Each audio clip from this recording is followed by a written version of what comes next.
Olá, meu nome é Guilherme e eu vou apresentar aqui um colóquio sobre aula prática de cromatografia a gás. Na química analítica, algumas técnicas de separação são empregadas para separar determinados analitos em uma mistura. À esquerda aqui, podemos ver um espectro de absorção de diferentes espécies químicas em uma mistura. É possível perceber que algumas dessas espécies absorvem em uma mesma região. Isso faz com que a técnica não seja específica o suficiente para quantificar algumas dessas espécies químicas em uma mistura. E dessa forma se faz necessário separar esses analitos com uma técnica de separação, como por exemplo cromatografia ou eletroforese capilar. Temos à direita aqui a separação desses analitos ao longo do tempo, e o sinal deles é registrado com absorção em UV. Dessa forma é possível quantificar esses analitos em uma mistura.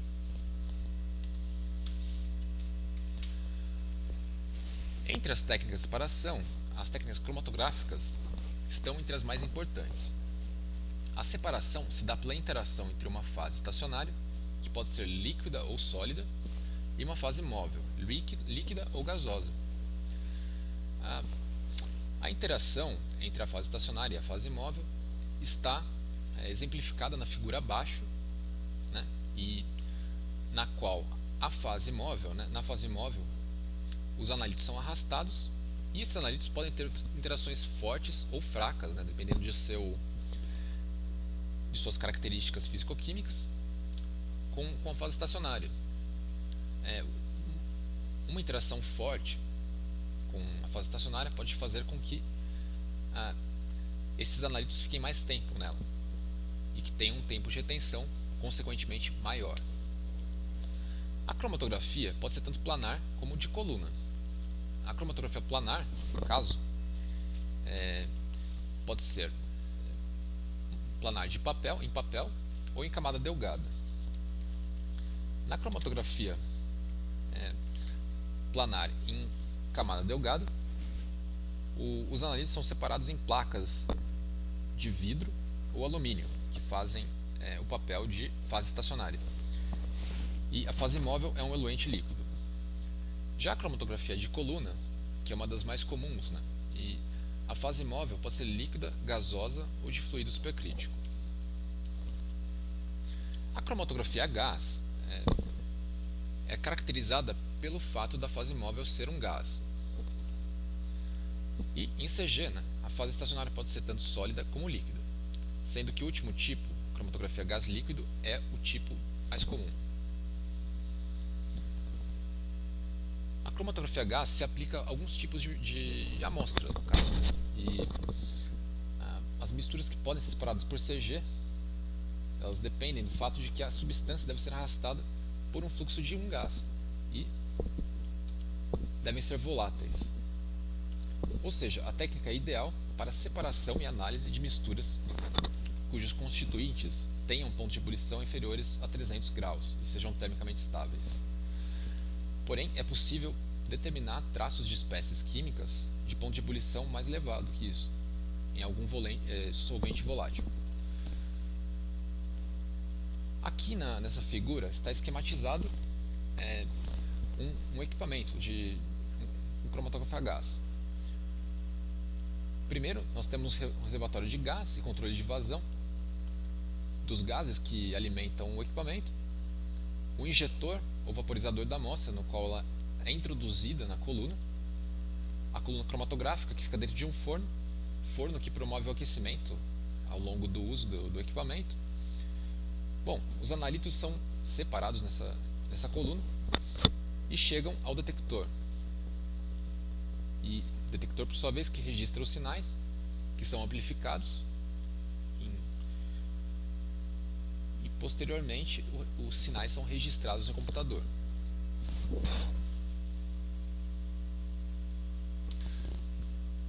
O gás de arraste é a fase móvel em CG e, por sua vez, ele não pode ter interação com a amostra, pois ele carrega os compostos através da coluna.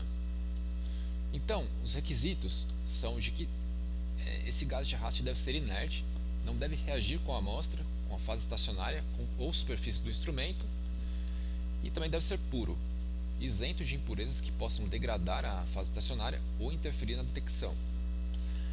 As impurezas têm efeitos, né? Como podemos observar abaixo aqui, a água e o oxigênio podem levar à oxidação e à hidrólise de algumas fases estacionárias. Hidrocarbonetos podem, por exemplo, gerar ruídos no sinal de detectores, como o DIC, que é por ionização em chama. Nesse slide, o sistema de injeção é detalhado. Nesse sistema mais simples, a amostra é introduzida pelo septo, a agulha é introduzida no septo, e nesse sistema de injeção, a amostra se junta com gás de arraste, né? É misturada com gás de arraste. Esse sistema possui um bloco metálico aquecido, que aquece essa mistura, e também é conectado com a coluna cromatográfica. O septo também ele impede, ao mesmo tempo que ele permite a entrada da agulha, ele impede a saída dessa mistura. Essa figura mostra a introdução da agulha da microseringa e a injeção da amostra e vaporização. Boa parte dos cromatógrafos possuem injetores com divisão, os splitters, que é um sistema pneumático que despreza a fração da amostra injetada, split, no modo split, ou não, né, no splitless, dependendo do que estamos interessados. Ou seja, se é uma análise de traços, concentrações muito baixas, então nesse caso nós não queremos desprezar parte da amostra, ou então, como no caso do experimento, né, nós vamos quantificar altas concentrações de solvente, então nós fazemos o split, nós fracionamos a amostra. Esse sistema é similar ao outro, mas ele possui um liner. Ele possui um liner de vidro, no qual a amostra é misturada com o ar, e que também é ligado à coluna capilar. E também possui todo um sistema de purga de gás e uma válvula de controle da purga. Bom, existem alguns tipos de colunas diferentes, né? E as empacotadas são aquelas recheadas com sólido pulverizado. Sólido esse que pode conter uma fase estacionária sólida ou uma fase estacionária líquida depositada sobre as partículas do recheio. Essa coluna costuma ter um comprimento menor e um diâmetro maior, se comparadas com as colunas capilares, que são mais longas e possuem um diâmetro menor. As colunas capilares possuem paredes internas recobertas com um filme fino, de uma fase estacionária líquida ou sólida. Fino, realmente fino, uma fração de cerca de micrômetros. Bom, as colunas, um exemplo delas é a coluna Simplicity Wax da Supel, que vamos usar no experimento. Ela chega a ter 30 metros de comprimento e a parede interna com um filme fino de 0,25 micrômetros de uma fase estacionária líquida, polietileno-glicol. Os poliglicóis são muito polares, né, e adequados para o que vamos analisar no nosso experimento. Por um outro lado, é uma fase estacionária sensível à umidade e oxidação. Tem nomes comerciais como Carbowax, DBWax, Supercoax e HPWax, entre outros. Bom, essa figura mostra o efeito da temperatura da coluna sobre a separação dos analitos. O controle da temperatura é fundamental para a separação em CG. Vemos aqui que em temperaturas baixas, os picos tendem a alargar e também saem em tempos de retenção maior. Com o aumento dessa temperatura, os picos estreitam, tendem a sair mais próximos e com tempo de retenção menor. É muito comum em cromatografia a gás uma temperatura do forno variar linearmente durante a separação. Trata-se da programação linear de temperatura, que permite uma boa separação dos componentes da amostra em menor tempo. Os parâmetros que envolvem a programação da temperatura são a temperatura inicial, a temperatura final, o tempo isotérmico inicial e o tempo final do programa. E temos também a velocidade do aquecimento, a rampa de aquecimento, que é o quanto a temperatura aumenta com o tempo.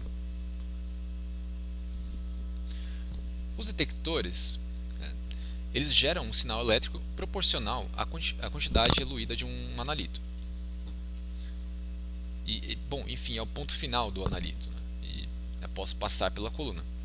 Mais de 60 detectores já foram usados em CG, cerca de 15 equipam cromatógrafos comerciais e 4 respondem pela maior parte das aplicações.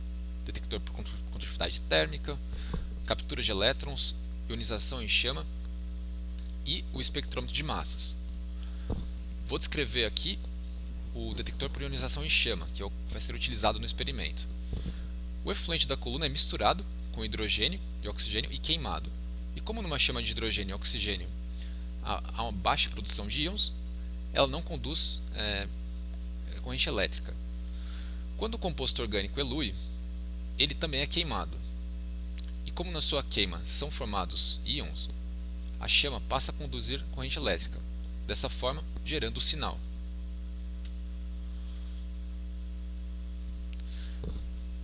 O detector DIC ele é constituído de um coletor, entradas de ar e hidrogênio que alimentam a chama e a entrada da coluna, além de um bloco aquecedor. Bom, após o registro desses sinais e a interpretação dos resultados, é necessário fazer curvas analíticas e que inclusive envolvem o uso de padrões internos.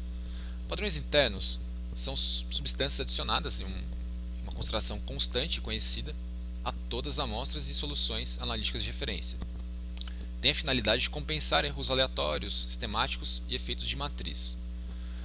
E tem como características desejáveis não ser encontrado nas amostras, que é muito importante, não devem gerar interferência nos analitos de interesse e ter um comportamento químico similar ao analito de interesse.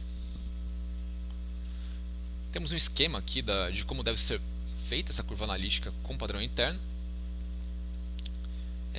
Usamos soluções estoque do padrão interno e também do analito de interesse, acetona no caso. O volume da solução do padrão interno é acrescentada em cada balão volumétrico, no caso é sempre o mesmo, de 0,5 ml, e tudo é volumado para 10 ml. O que varia é o volume da solução estoque do analito, varia de 0 até 6. No caso da amostra, vamos usar 0,5 ml da amostra, 1,25 ml do padrão interno para 25 ml final, que para termos uma relação volume-volume similar de padrão interno ao que tivemos na curva analítica. Temos aqui nesse gráfico o sinal, a área do pico obtido no cromatograma em função da concentração do analito, que deve ser linear. E aqui é o sinal do analito corrigido pelo sinal do padrão interno, ou seja, dividido pelo sinal do padrão interno. O experimento de cromatografia a gás envolverá a determinação do teor de acetona em removedor de esmalte. Os parâmetros instrumentais estão descritos abaixo. A coluna será uma confase estacionária de polietileno glicol com comprimento de 30 metros, diâmetro de 0,25 mm e uma espessura de filme de 0,25 micrômetros. O injetor será operado no modo split. A detecção será por um detector por ionização em chama. A temperatura inicial do forno será de 70 graus Celsius. As temperaturas do injetor e do detector serão de 210 graus Celsius. A vazão do gás de arraste, que é nitrogênio, será de 1,4 ml por minuto. E a divisão do modo split será de 1 para 200. O tempo total de cerca de 7 minutos. Lembrando que iremos injetar 1 microlitro de cada solução no cromatógrafo. Os passos estão descritos neste slide. Primeiro, iremos injetar o padrão com a mistura de analitos. A mistura deve conter acetona, N-butanol, ácido acético, acetato de etila e ortoxileno. Segundo, devemos prever a ordem de eluição, baseando-se na polaridade da fase estacionária e na volatilidade de cada analito. Lembrando que a eluição depende da polaridade e do ponto de ebulição.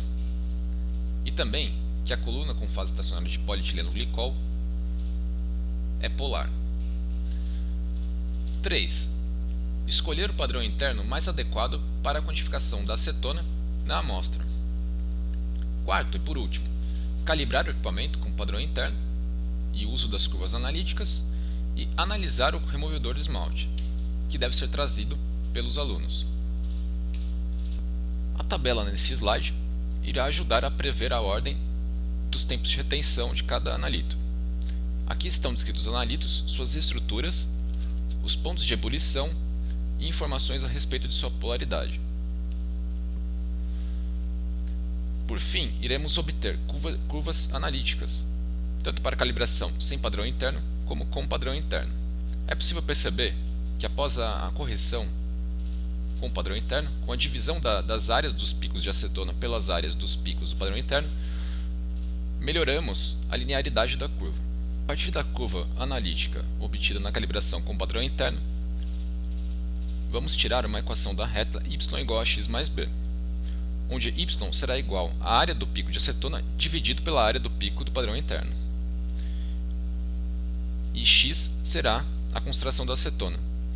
Assim, podemos isolar a concentração da acetona em função das áreas do pico de acetona, as áreas do pico do padrão interno, B e A. Dessa forma, podemos quantificar o teor de acetona na amostra.